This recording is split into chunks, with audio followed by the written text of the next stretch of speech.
Ustaz, saya nak tanya, boleh ke kita semayang? Sabar dulu, nama apa?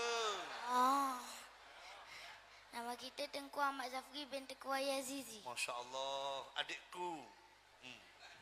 Duduk mana ku? Dekat Dungun.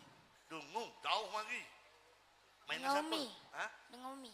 Dah, Abi? Hah? Abi? Kerja. Oh, bagus, Alhamdulillah. Apa kau yang gitu? Hah? Okey. Soalan ni? Kita nak tanya, boleh ke kita semayang tanpa graviti?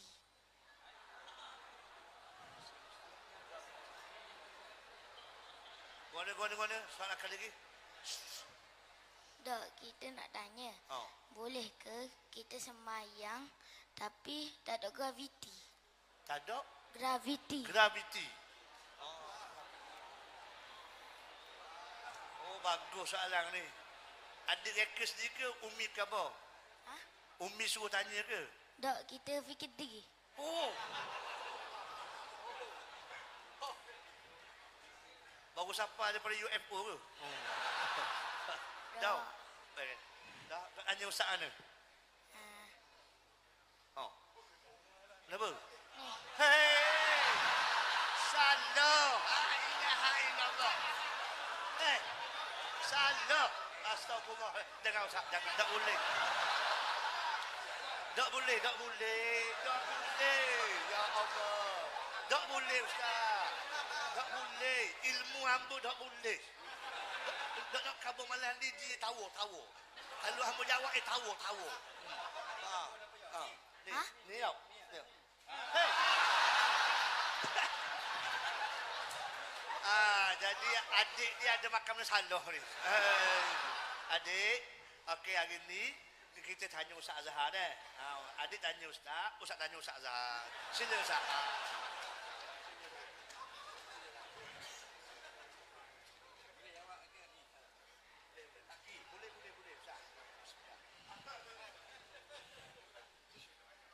Maknanya di bumi ni graviti tak ada. Lepas tu kita nak semayang ke mana? Sebab jadi goyang-goyang gitu. Sekarang ada graviti tak?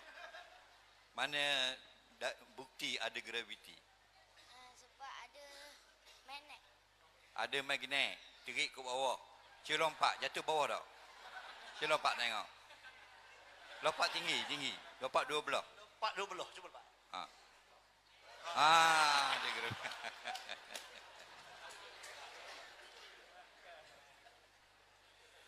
Nabi SAW kata, kalau aku suruh membuat satu-satu amalan, membuatlah sekadar mana yang kuasa kamu. Maknanya kalau kita semayang ni berdiri, itu wajib. Tapi kalau kita tak boleh nak berdiri, kita semayang duduk. Fa'illam tastati' faqa'ida. Kamu kena semayang berdiri, tapi kalau tidak ada istita'ah lil qiyam, tidak ada kemampuan berdiri, maka faqaidah itu mana? Fasalli hala kaunika qaidah. Kamu sembahyang dalam keadaan duduklah. Jadi asal berdiri boleh duduk. Kalau tak boleh duduk, tak boleh nak bangun, berbaring. Jadi bila aku suruh buat sesuatu, nampak fa'aluhu mastata'tum. Membuatlah setakat mana yang kamu boleh buat. Jadi kalau kita tak ada graviti, melayang-layang, juga wajib sampai masanya kena solat.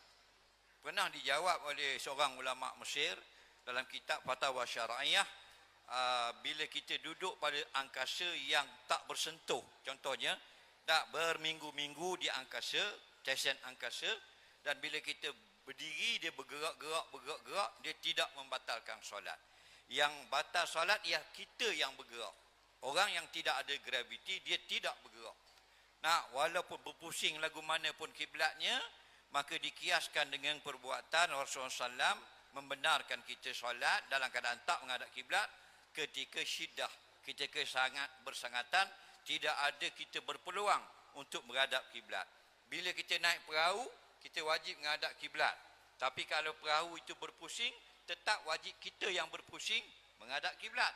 Tapi kalau berpusing sepanjang masa, tak perlu lagi kita berpusing-pusing, mana yang dihadap itulah yang dikira kiblat yang sah. Jadi walaupun kita tak sentuh kaki, nampak? Pendapat ulama juga membolehkan dikira sebagai sah kerana kita berada pada keadaan tak boleh nak duduk dalam keadaan kekal diam seperti biasa. Wallahu a'lam.